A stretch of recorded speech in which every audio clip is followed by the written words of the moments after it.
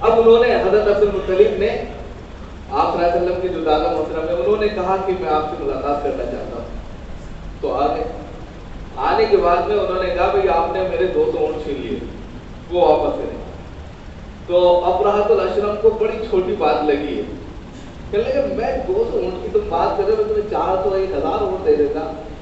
میں جس مقصد کے لیے آیا ہوں اس مقصد کے تعلق سے تم مجھ سے بات نہیں کرتے. کس مقصد کے لیے آیا ہوں؟ کہ میں کعبۃ اللہ کو ڈھانے کے لیے آیا ہوں. کہنے لگا ہماری کیا مجال ہے کعبۃ اللہ کی حفاظت کی؟ کعبۃ اللہ دراصل اللہ کا گھر ہے, اللہ خود اس کی حفاظت کرنے کا. جاؤ ڈھاؤ. کہتے ہیں کہ جب اس کا لشکر چلا تو وہ جو اونٹ ہاتھی تھا بار بار بیٹھ جاتا تھا. محمود اس کا نام تھا, اس نے رکھا تھا. بار بار بیٹھ جاتا تھا, اٹھتا ہی نہیں تھا. تو وہ بہت مارتا تھا لیکن وہ چلنے کے لیے تیار نہیں تھا. جب اس کا رخ یعنی کہ اس کو موڑ دیا جاتا تھا یمن کی طرف, جیسے یہ کعبہ ہے یہاں سے موڑ کے ادھر بھاگنے لگتا تھا, ادھر نہیں جاتا تھا. اس نے بہت مارا نہیں.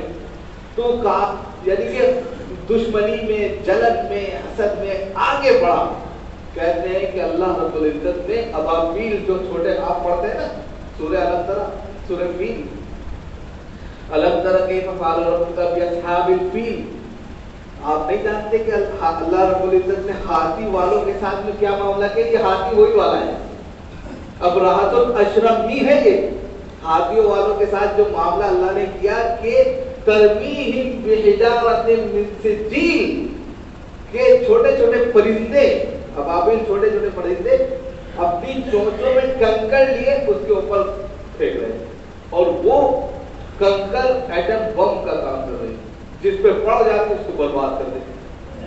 ابرہۃ الاشرم کا پورا لشکر تباہ ہو گیا اسی کنکر سے, کھائے ہوئے بھوسے کے معنی ہو گیا.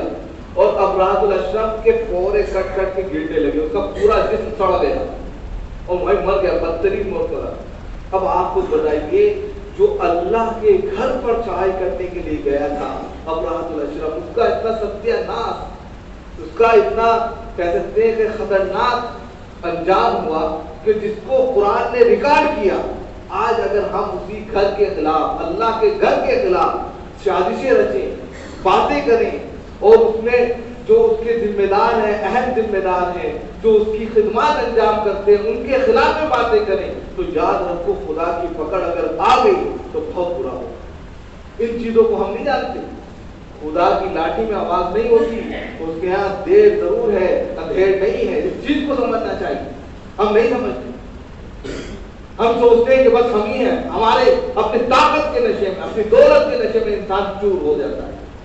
یاد رکھیے اگر خدا کی مار پڑ گئی, اور سینکڑوں ایسے واقعات ہم سنا سکتے ہیں مار پڑی ہے دنیا کے اندر, پھر ان کو مسجد میں ایک سجدہ نصیب نہیں ہوا. اس چیز کو آپ دیکھیے, یہ نعمت بھی اگر آپ کو ملی ہے, مسجد میں آنے کی توفیق ملی ہے, اس توفیق کو, اس نعمت کو اللہ کے لیے لئن شکرتم لازیدنکم, جو میں نے آیت شروع میں پڑھی تھی اسی لیے پڑھی تھی, لئن شکرتم لازیدنکم ولئن کفرتم ان عذاب لشدید, کہ اگر اللہ کی نعمتوں پر شکر ادا کرو گے, اس کی توفیق پر مزید اللہ کی توفیق کے الہی کی دعا مانگو گے تو اللہ خوب نوازے گا. اور اگر اس کی ناشکری کرو گے تو اس کی پکڑ بڑی خطرناک ہے. اگر اس نے پکڑ کر لی تو پھر کوئی بچا نہیں سکتا. اللہ تعالیٰ ہم سب